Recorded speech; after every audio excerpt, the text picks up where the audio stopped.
स यत्प्रमाणम् कुरुते लोकस्तदनुवर्तते न मे पार्थास्ति कर्तव्यम् त्रिषु लोकेषु किञ्चन नानवाप्तमवाप्तव्यम् वर्त एव च कर्मणि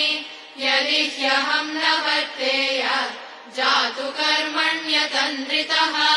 मम वर्त्मानुवर्तन्ते मनुष्याः पार्थ सर्वशः उत्सीदेयुरिमे लोकाः न कुर्याम् कर्म चेदहम् शङ्करस्य च कर्ता स्याम् उपहन्यामि माः प्रजाः सक्ताः कर्मण्यविद्वांसः यथा कुर्वन्ति भारत कुर्याद्विद्वांस्तथा सक्तः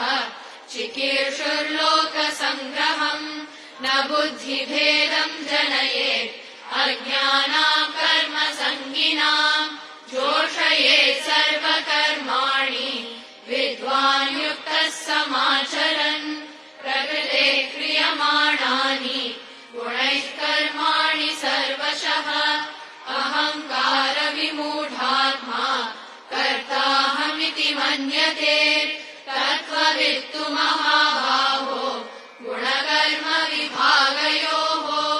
गुणागुणेषु वर्तन्ते इति मत्वा न सज्जते प्रकृतेर्गुणसम्मूढाः सज्जन्ते गुणकर्मसु तान् कृत्स्नविदो मन्दान् कृत्स्नविन्न विचालयेत् मयि सर्वाणि कर्माणि सन्न्यस्याध्यात्मचेतसा निराशीर्निर्ममो भूत्वा युध्यस्व विगतज्वरः ये मे मतमिदम् नित्यम् अनुतिष्ठन्ति मानवाः श्रद्धावन्तो न सूयन्तः मुच्यन्ते तेऽपि कर्मभिः ये त्वेतदभ्यसूयन्तः नानुतिष्ठन्ति मे मतम् सर्वज्ञानविमूढांस्तान् विद्धि नष्टान चेतसः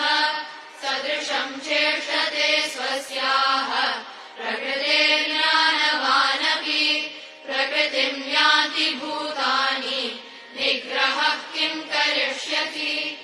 इन्द्रियस्येन्द्रियस्यार्थे रागद्वेषौ व्यवस्थितौ तयोर्न वशमागच्छेत् तौ ह्यस्य परिपन्थिनौ श्रेयान् स्वधर्मो विगुणः परधर्मात् स्वनुष्ठितात् स्वधर्मे निधनम् श्रेयः